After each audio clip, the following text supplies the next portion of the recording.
previous video nagtanong ako sa inyo kung anong pwede kong ipangalan dito sa ating green na kotse. So ang gagawin natin ngayon, babasahin natin yung mga comment at magre-react ako sa mga suggestion. Also may mga gamit ako dito na nabili, ipapakita ko sa inyo na ilalagay na natin dito sa kotse natin.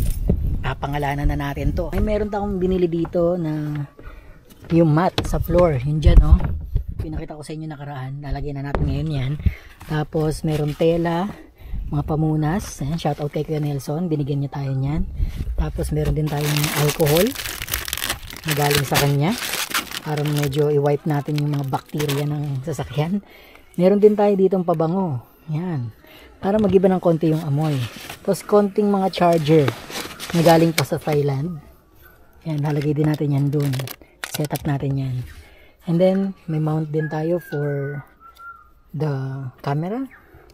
And isang umbrella maliit. Tapos isa pang orange or red. At itong manubela, no? Yung pang cover dun sa manubela para bago yung hahawakan natin. Syempre, shout out sa AJ Motors. So basically sabi nila we have vehicles for everyone. Bali sila yung, alam niyo yun, sa kanila ako nagtanong pero sa iba ako bumili. Unahin na natin ilagay itong wheel or yung manubela. Hello. Hello. So nalagay na natin itong cover sa manubela. Kuha tayo ng isa pa doon. So kuha pa tayo ng isa pa.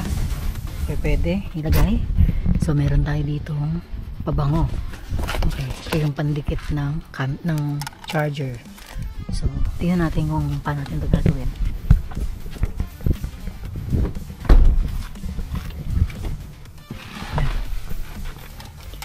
Bali itong pabango, hopefully maiba niya yung amoy ng kotse kasi mabango naman siya.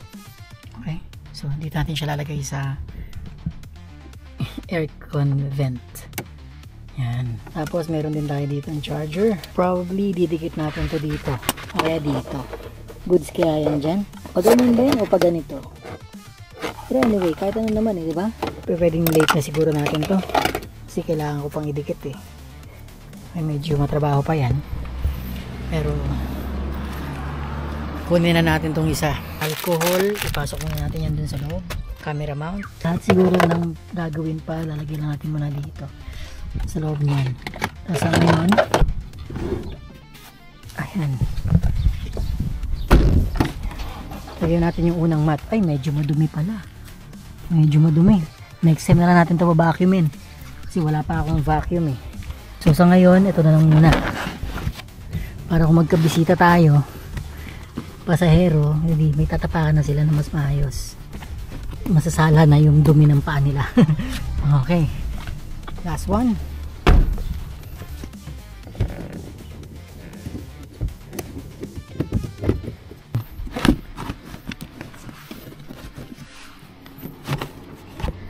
Okay, ano, may alcohol, may malinis. Meron lang isang bagay na nakaka-stress na nangyari sa akin nakaraan. Bali bumili ako ng tape. Yung tape, cassette tape na sa music. Kasi diba meron to, music sa CD. Bumili ako ng isang CD, tinest ko dito sa stereo, tapos bumili rin ako ng tape. Kaso yung tape, ayun, naiwan sa loob. Kasi hindi na pala nag-function ng maayos yung tape cassette niya. Paglagay ko dun sa loob, hindi ko na siya ma-eject. Hanggang sa sinubukan ko siyang puwersahin, kaya kung makikita nyo, sira na.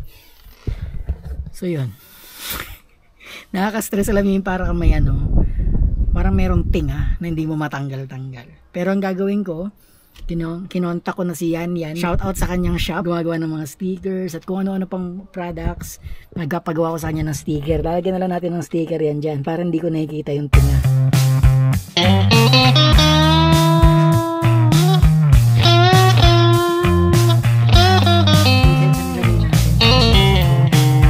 Connected lang siya ng magnet.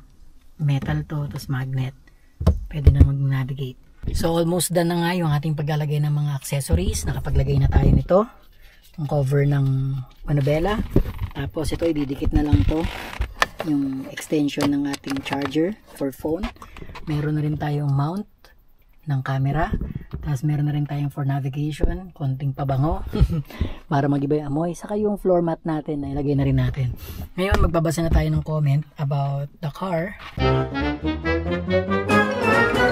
Kailan ko ba matest yan, bro? Test drive. Pagdating nyo dito, pwedeng ikaw na siguro yung mag-drive mula airport. Papatest ko agad sa'yo. Okay? Kasi paras naman ng driving side ng Thailand. Nanay ko naman, sabi niya parang laruan lang yan. Oo, nay, parang laruan. Kasi ang liit. Si Kuya Alvin naman, Bert na lang pangalan dyan, sir.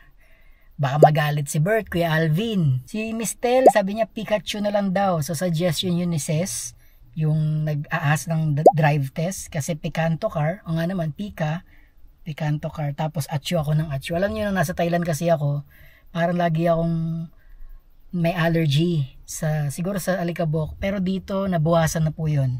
Okay, so tignan natin kung Pikachu ang ipapangalan natin dito sa ating green car. Si Lay naman, Beetle na lang ang name. Mukha nga siyang Beetle. Si JV naman, Tawing na lang ang name. Si Bert may mga suggestion din. Majin Budaw, 3 yung kanyang sinasuggest. Hope, saka Piccolo. Yun yung mga gusto ni Bert. Let's see kung ano yung ipapangalan natin dito sa car. 170 kilometers. Pag dito sa Pinas yan, sira na yan dahil sa lubak.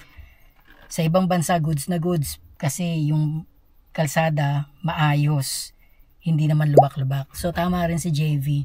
Kasi pag sa Pinas kayo bumili ng 170, medyo parang siguro ang dami ng papalitan. Ito, parang sabi ko nga sa inyo, stock pa lahat na nandito sa car. Wala pa akong halos papalitan dito. And yung makina niya, goods naman. Pero, we'll see about that.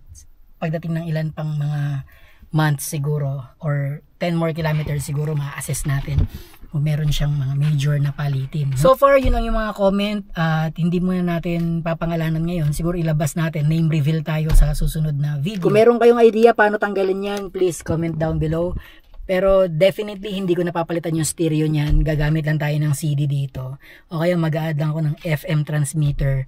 Kasi para minimal gastos lang tayo. Hindi natin kailangang ibahin pa yan. Okay? So maybe magtatakip na lang ako dito tulad na nabanggit ko sa inyo kanina. And then sa tulong yan ni Yan at ang kanyang shop. Ingat po. God bless.